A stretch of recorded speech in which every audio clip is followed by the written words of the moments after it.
हम लोगों को दूगो पारने लगता है। और जो ज्ञान प्रभु ने, परमात्मा ने उनके अंदर दिया कि भारत का पहला व्यक्ति हुआ जो कोलंबिया विश्वविद्यालय जाकर के अपने उच्च स्तर की पढ़ाई किए। London school of economics, London school के में अर्थशास्त्र के सबसे बड़ी अच्छी पढ़ाई जहां होती है, वहां से भी पीएचडी किए, पता नहीं कितना विषय को पढ़े।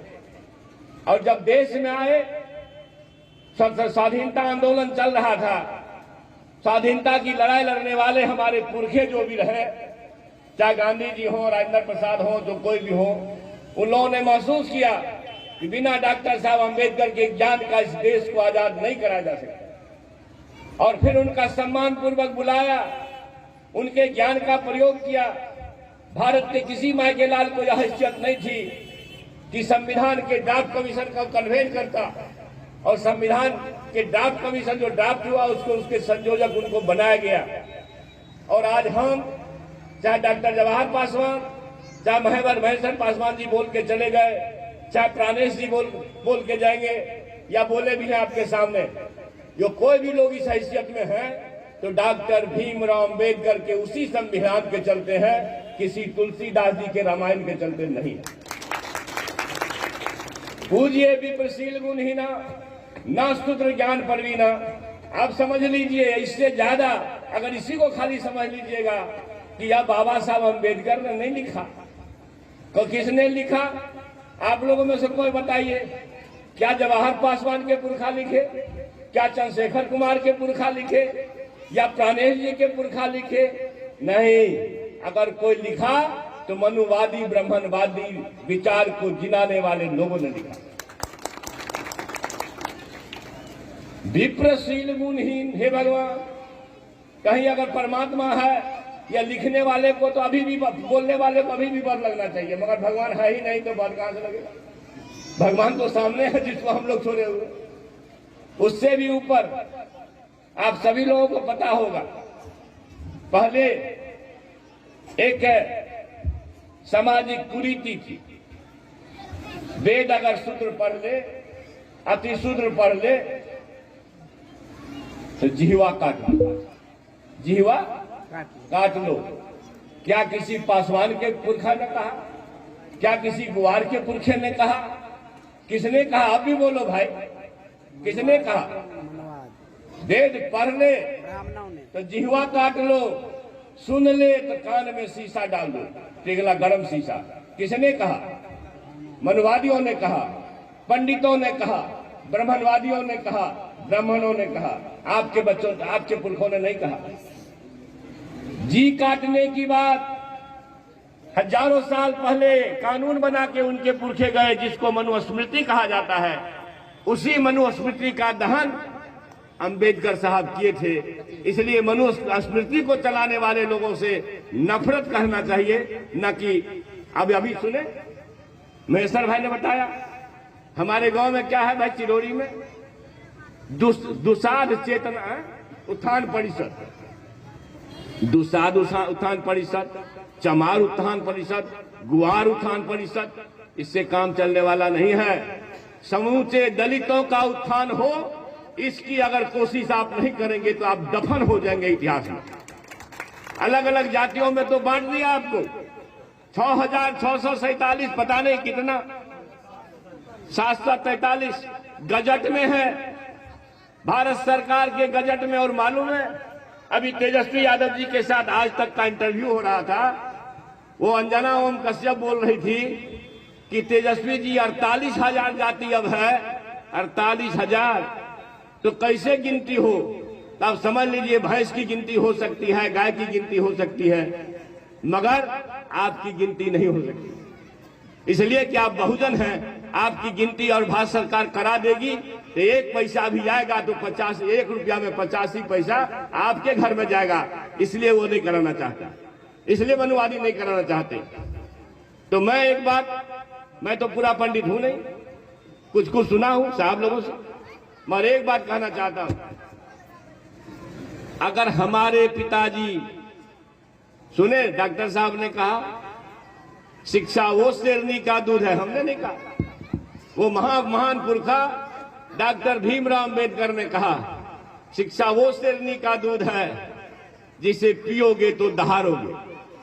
अगर आज डॉक्टर जवाहर पासवान हो कि चंद्रशेखर हो आपके बीच में कुछ शब्द कहने की हैसियत रखता है तो वो डॉक्टर भीमराव अंबेडकर के प्रयास और आशीर्वाद से।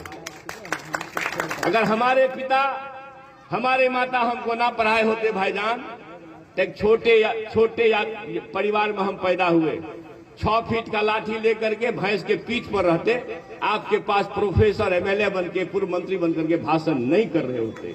अगर यह किसी का योगदान है तो डॉक्टर भीमराव अंबेडकर साहब का योगदान।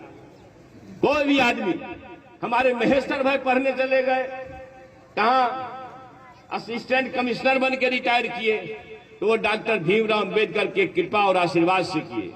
इसलिए कोई कंफ्यूजन में मत रहिएगा, कोई संशय में नहीं रहिएगा। संशय होगा तो जुल्म हो जाएगा, संशय हो जाएगा तो हम लोगों से अपराध हो जाएगा। इसलिए शिक्षा के सिवा कोई मंत्र हमारे लिए उचित नहीं है। अगर एक किताब कोई धर्म ग्रंथ हो हमारे घर में भाईजान, तो बाबा साहब अंबेडकर का लिखा वो संविधान रखना। क्योंकि वो संविधान नहीं रहता, हम लोग कुर्सी छोड़िए चटाई पर बैठने लायक भी नहीं थे। कुर्सी छोड़िए चटाई पर बैठने लायक भी नहीं थे। एक बार हम एक जानकारी देना चाहते हैं। जानकारी है लेकिन हमारे लोग तो भूलते ज्यादा है, भूलने की आदत है। आप भूलते हो, मनुवादी मौज करता है। आप आपस में लड़ते हो, मनुवादी मौज करता है। आप एक चीज बताइए, ये भारत, बगल में नेपाल, एक बिहारी सब जाके कब्जा कर लिया है मॉरिशस में। दुनिया का 3 देश है, ये 3 देश में चलता है। हेउ गुआर छियो, हेउ चमार छियो, हेउ दोसार छियो, हेउ मुसहर छियो, हेउ ठाकुर छियो, हेउ बनिया छियो। या मनुवादियों का दिया हुआ जो कुकृत्य का अभिशाप का हम लोग ढो रहे हैं, यह 3 देश ही ऐसा है जिसमें इन जातियों का नाम इस तरह से लोग जानता है। दुनिया के सैकड़ों देश हैं, चीन है, जापान है, अमेरिका है, लंदन है, रूस है। दुनिया के सैकड़ों देश, 3 देश को छोड़ करके कहीं इस जाति का नामो निशान नहीं है। इसका मतलब अगर परमात्मा ने, प्रभु ने बीज लगाया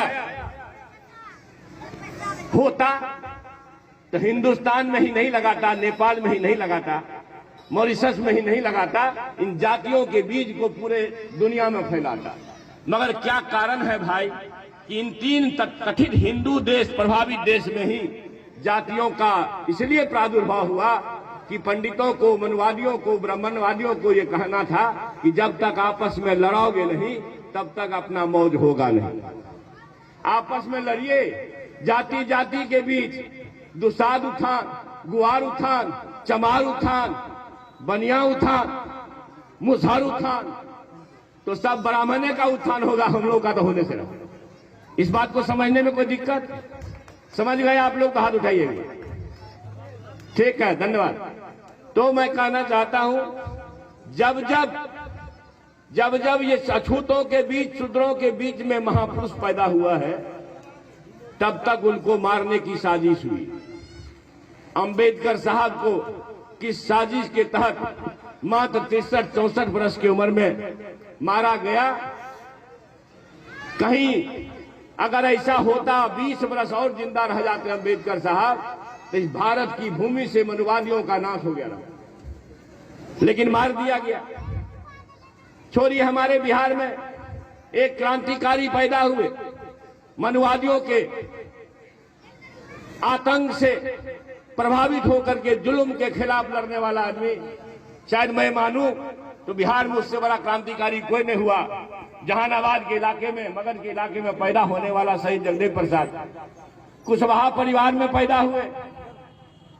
मनुवादियों के जो रोज के अत्याचार इतना होता था, आज हाजीपुर में भी एक कत्ल हुआ, बलात्कार किया, हमारे दलित के बच्ची के साथ उसका कत्ल कर दिया गया। सामूहिक बलात्कार के बाद हंगामा चल रहा। जगदेव बाबू जब लोग जगाने का काम किए, जगाते जगाते जगदेव बाबू के एक आवाज पर गरीबों का झुंड चला जाता था, 25,000 50,000। उस जगदेव बाबू को इन मनुवादियों ने गोली मरवाया, पुलिस अधिकारी से गोली मरवाया। ज्यादा दिन की बात नहीं है, मुश्किल से 40 वर्ष पहले, 50 वर्ष पहले गोली मरवाया। और मरते हुए जगदेव बाबू, हमारे महान पुरखा, जब प्यास लगी पानी मांगे तो उनको पेशाब पिलाया मनुवादियों ने। धिक्कार है आपको, आप कुर्सी पर बैठे हो, अपने पुरखों को जानने का कोशिश भी नहीं करते हो भाईजान। इसलिए उतना ही नहीं, आप आज की तारीख में ले लो भाई, एक कत्ल नहीं हुआ है। विश्व के इतिहास में सुकरात गरीबों को जगाने का कोशिश किए तो सुकरात को भी इस तरह के लोगों ने जहर दिया। ईसा मसीह जी जगाने का कोशिश किए, ईसा मसीह को भी सूली पर चढ़ाया गया। और लालू यादव जी, भैंस चराने वालों, बकरी चराने वालों, चूहा पकड़ने वालों, सुअर चराने वालों, घोंघा सितुआ चुनने वालों, पढ़ना लिखना सीखो। जब गरीबों को जगाने का काम किया तो जेल में बंद है, जेल में बंद है, गलती से मरने काल में लगता है जेल से निकाला है कि कहीं कहीं कहीं क्रांति न हो जाए। आप समझिए, लालू यादव जी अशूद्र के बेटा हैं तो वो जेल में रहेंगे। माफ करिएगा, मर गए पंडित जगन्नाथ मिश्र, 9 साल उनके जमाने में लूट हुआ। लालू प्रसाद तो फिर भी मुकदमा करवाए, सीबीआई को दिए और वो जेल भोगते रहे। मगर पंडित का बेटा जगन्नाथ मिश्र जेल से बाहर बेल पर आ गए। इसलिए आपके पास ये बात छोड़ता हूं कि जब जब हमारे बीच से कोई महापुरुष हुआ है, उनको कभी जहर दिया गया, कभी सूली पर चढ़ा गया, कभी गोली मार दी गई, रोज मारा जा रहा है। इसलिए आप सभी लोगों से कहना चाहता हूं कि पूजिए विप्रशील गुणहीना, ना शूद्र ज्ञान परवीना। वेद वेदांत को पढ़ोगे तो जिह्वा काट लेंगे, सुनोगे तो कान में शीशा डाल देंगे।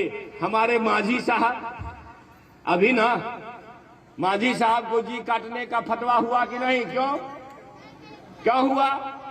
आज के तारीख में भी जो उनका मनवादियों का पुरखा हमको सिखाते रहा है, हमारे साथ जो अत्याचार किया है, उसका बेटा भी आज के दिन में भी हमारे शानदार माजी साहब, या चाहे हो कि हमारे पुरखे और भी कोई हो, चाहे हमारे हमदर्द लालू प्रसाद जी हो, उनको जिह्वा काटने की बात, जेल में डालने की बात, और थोड़ा सा भी अगर किसी में लगता है कि भविष्य में ये नायक हो सकता है तो लालू यादव के बेटा तेजस्वी यादव पर 1 दर्जन से ज्यादा मुकदमा।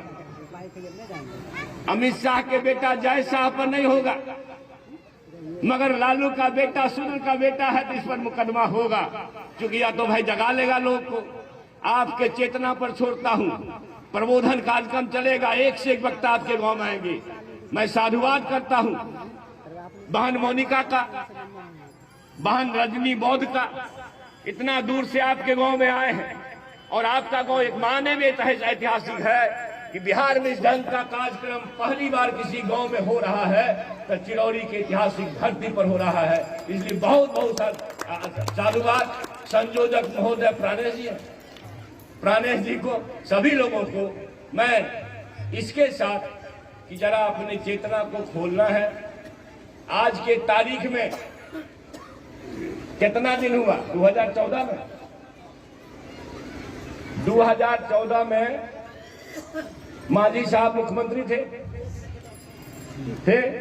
15 में, 14 और 15 में मांझी साहब मुख्यमंत्री थे। मधुबनी के एक भगवती मंदिर में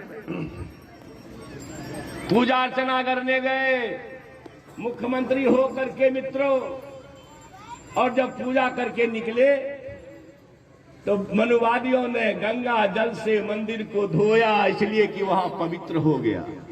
अगर हमारे अंदर चेतना होती तो उसी दिन आग लग जाता इस देश में। मगर हम तो जुल्म सहने के आदी हैं। हमारी बहनें आई है आपको जुल्म से ऊपर करने के लिए, आपकी चेतना को जागृत करने के लिए। छोड़िए, फिर भी एक राज्य के मुख्यमंत्री थे, मुख्यमंत्री होते हुए भी मंदिर का छूत जान करके गंगा जल से धोया, और हम लोग सो रहे हैं। राष्ट्रपति कौन है अभी? रामनाथ कोविंद।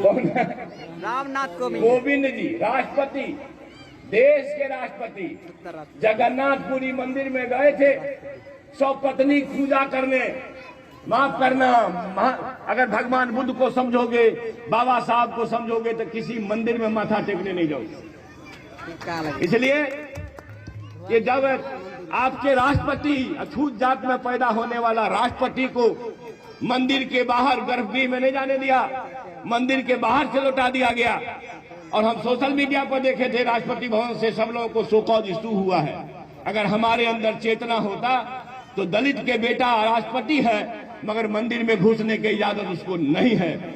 इसलिए हे 85% लोगों, याद रखना, अगर तुम जग जाओगे तो एक सुई के तिनका बराबर भी मनुवादियों को जगह नहीं मिलेगा।